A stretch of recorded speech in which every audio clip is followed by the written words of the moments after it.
Note: Mahabharat के सभी पर्व के सभी अध्याय की मशीनी टाइपिंग है, इसमें त्रुटियां संभव हैं, इसे पुस्तक का हिस्सा न माना जाए। कोष्टक: संपूर्ण महाभारत आदि पर्व पोलोम पर्व 8वां अध्याय। संपूर्ण महाभारत आदि पर्व अष्टम अध्याय के श्लोक 1-13 का हिंदी अनुवाद। प्रमदवरा का जन्म, रुरु के साथ उसका वाक्यदान तथा विवाह के पहले ही सांप के काटने से प्रमदवरा की मृत्यु। उग्रश्रवा जी कहते हैं, ब्रह्मन भृगुपुत्र च्यवन ने अपनी पत्नी सुकन्या के गर्भ से एक पुत्र को जन्म दिया, जिसका नाम प्रमति था। महात्मा प्रमति बड़े तेजस्वी थे। फिर प्रमति ने घृताची अप्सरा से रुरु नामक पुत्र उत्पन्न किया तथा रुरु के द्वारा प्रमदवरा के गर्भ से शुनक का जन्म हुआ। महाभाग शौनक जी, आप शुनक के ही पुत्र होने के कारण शौनक कहलाते हैं। शुनक महान सत्वगुण से संपन्न तथा संपूर्ण भृगुवंश का आनंद बढ़ाने वाले थे। वे जन्म लेते ही तीव्र तपस्या में संलग्न हो गए। इससे उनका अविचल यश सब और फैल गया। ब्रह्मन, मैं महातेजस्वी रुरु के संपूर्ण चरित्र का विस्तारपूर्वक वर्णन करूंगा। वह सब का सब आप सुनिए। पूर्वकाल में स्थूलकेश नाम से विख्यात एक तप और विद्या से संपन्न महर्षि थे, जो समस्त प्राणियों के हित में लगे रहते थे। विप्रर्षे, इन्हीं महर्षि के समय की बात है। गंधर्वराज विश्वावसु ने मेनका के गर्भ से एक संतान उत्पन्न की। भृगुनंदन मेनका अप्सरा गंधर्वराज द्वारा स्थापित किए हुए उस गर्भ को समय पूरा होने पर स्थूलकेश मुनि के आश्रम के निकट जन्म दिया। ब्रह्मन, निर्दय और निर्लज मेनका अप्सरा उस नवजात गर्भ को वहीं नदी के तट पर छोड़कर चली गई। तदनंतर तेजस्वी महर्षि स्थूलकेश ने एकांत स्थान में त्यागी हुई उस बंधुहीन कन्या को देखा, जो देवताओं की बालिका के समान दिव्य शोभा से प्रकाशित हो रही थी। उस समय उस कन्या को वैसी दशा में देखकर द्विज श्रेष्ठ मुनि व स्थूलकेश के मन में बड़ी दया आई, अतः वे उसे उठा लाए और उसका पालन पोषण करने लगे। वह सुंदरी कन्या उनके शुभ आश्रम पर दिनों दिन बढ़ने लगी।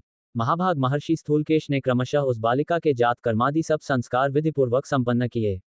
वह बुद्धि, रूप और सब उत्तम गुणों से सुशोभित हो संसार की समस्त प्रमदाओं सुंदरी स्त्रियों से श्रेष्ठ जान पड़ती थी, इसलिए महर्षि ने उसका नाम प्रमदवरा रख दिया। संपूर्ण महाभारत आदि पर्व अष्टम अध्याय के श्लोक 14-27 का हिंदी अनुवाद। एक दिन धर्मात्मा रुरु ने महर्षि के आश्रम में उस प्रमदवरा को देखा। उसे देखते ही उनका हृदय तत्काल कामदेव के वशीभूत हो गया। तब उन्होंने मित्रों द्वारा अपने पिता भृगुवंशी प्रमति को अपनी अवस्था कहलाई। तदनंतर प्रमति ने यशस्वी स्थूलकेश मुनि से अपने पुत्र के लिए उनकी वह कन्या मांगी। तब पिता ने अपनी कन्या प्रमदवरा का रुरु के लिए वाग्दान कर दिया और आगामी उत्तर फाल्गुनी नक्षत्र में विवाह का मुहूर्त निश्चित किया। तदनंतर जब विवाह का मुहूर्त निकट आ गया, उसी समय वह सुंदरी कन्या सखियों के साथ क्रीड़ा करती हुई वन में घूमने लगी। मार्ग में एक सांप चौड़ी जगह घेर कर तिरछा सो रहा था। प्रमदवरा ने उसे नहीं देखा। वह काल से प्रेरित होकर मरना चाहती थी, इसलिए सर्प को पैर से कुचलती हुई आगे निकल गई। उस समय कालधर्म से प्रेरित हुए उस सर्प ने उस असावधान कन्या के अंग में बड़े जोर से अपने विष भरे दांत गड़ा दिए। उस सर्प के डंस लेने पर वह सहसा पृथ्वी पर गिर पड़ी। उसके शरीर का रंग उड़ गया, शोभा नष्ट हो गई, आभूषण इधर उधर बिखर गए और चेतना लुप्त हो गई। उसके बाल खुले हुए थे। अब वह अपने उन बंधुजनों के हृदय में विषाद उत्पन्न कर रही थी, जो कुछ ही क्षण पहले अत्यंत सुंदरी एवं दर्शनीय थी, वही प्राणशून्य होने के कारण अब देखने योग्य नहीं रह गई। वह सर्प के विष से पीड़ित होकर गाढ़ निद्रा में सोई हुई की भांति भूमि पर पड़ी थी। उसके शरीर का मध्य भाग अत्यंत कृश था। वह उस अचेतनावस्था में भी अत्यंत मनोहारिणी जान पड़ती थी। उसके पिता स्थूलकेश ने तथा अन्य तपस्वी महात्माओं ने भी आकर उसे देखा। वह कमल की सी कांति वाली किशोरी धरती पर चेष्टा रहित पड़ी थी। तदनंतर स्वस्त्यात्रेय, महाजानु, कुशिक, शंखमेखल, उद्दालक, काठ, महायशस्वी, श्वेत, भरद्वाज, कौनकुत्स्य, अर्ष्टिशेन, गौतम अपने पुत्र रुरु सहित प्रमति तथा अन्य सभी वनवासी श्रेष्ठ द्विज दया से द्रवित होकर वहां आए।